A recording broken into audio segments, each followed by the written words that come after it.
Welcome back to It's Let's Tab 59.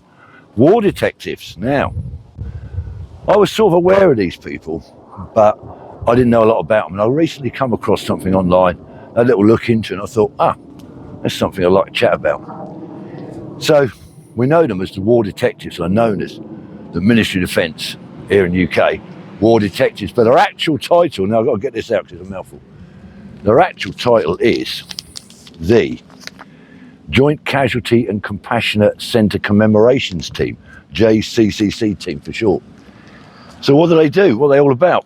Well, they are a small bunch of people. They're based in Imgin Barracks, which used to be, I don't know who's there at the moment, but they're based in Imgin Barracks in Gloucester.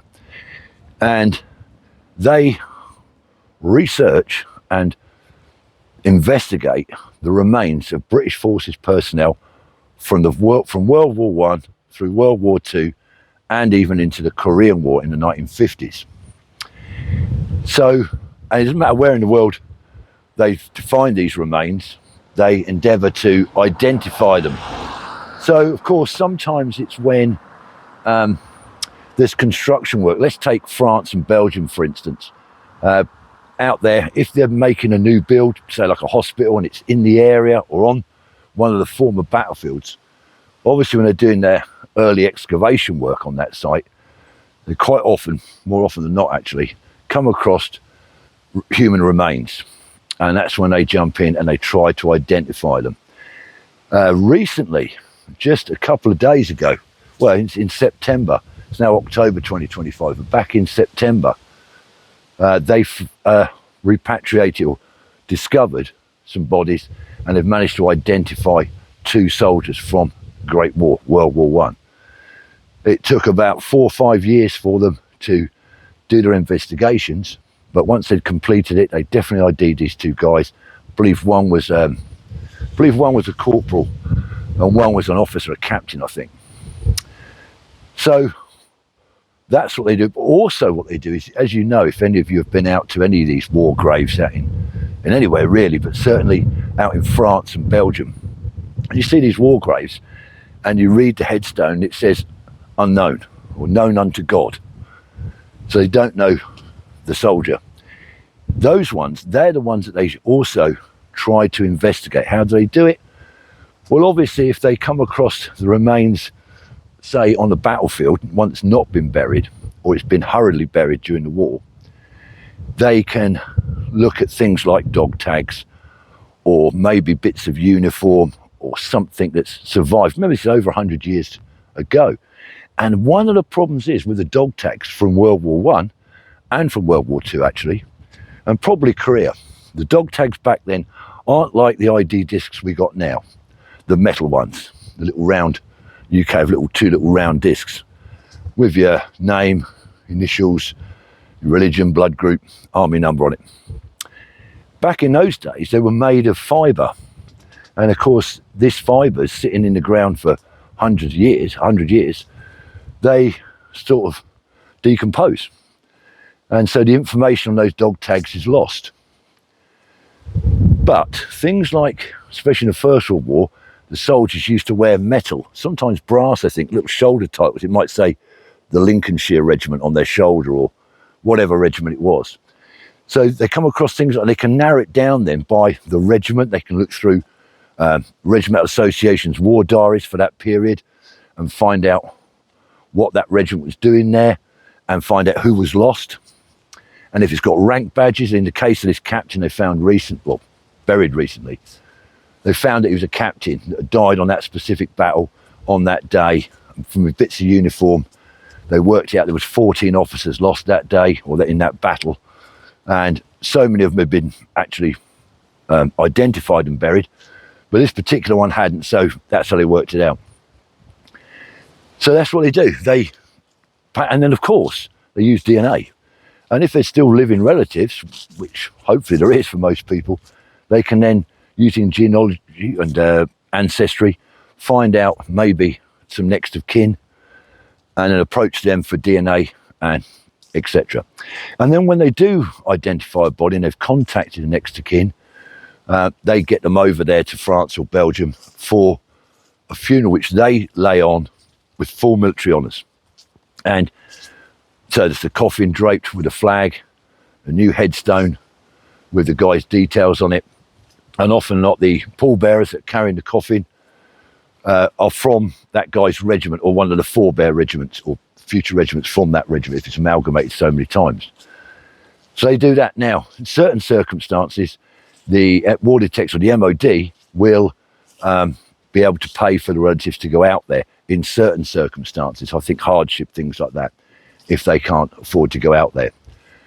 Now, about a year ago, I think it was September, October last year, after a few years' work, they managed to identify 4 Korean War veterans, British soldiers that fought and died in the Korean War.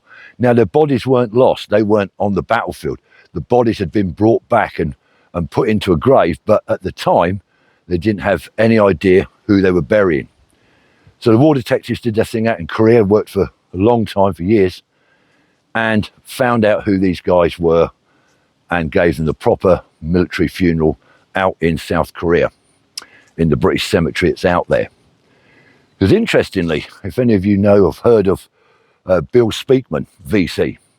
Bill Speakman was a soldier in the Korean War. He fought in other conflicts, Malaya and Borneo, places like that. But while he was serving out in Korea, I believe he was with the Black Watch, and he later transferred from the Black Watch. He wasn't Scottish, but he served with the Scottish regiment. He was with the Black Watch. Later he went on the King's Own Scottish Borderers. But while he was with the Black Watch out there, he did I'm not going to go into details, fantastic action he fought. And he was awarded a VC. Now, I think he died about 6 years ago now, I think. But before he died, he went out to Korea a couple of times. And on one of his visits out there, I think it might have been his last visit while he was alive, he gave his Victoria Cross and his other medals, campaign medals, to the Korean people, the South Korean people. So he wanted them to be displayed out there. Obviously, it must be a museum. And then he wanted to make sure that after he died, his ashes would be taken back out to South Korea, because he wanted to be out there, I suppose. He wanted his remains to go there with his mates that fought alongside him that didn't come back.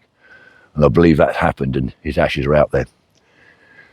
So the war detectives, very fascinating subject. There's a little bit on YouTube about them.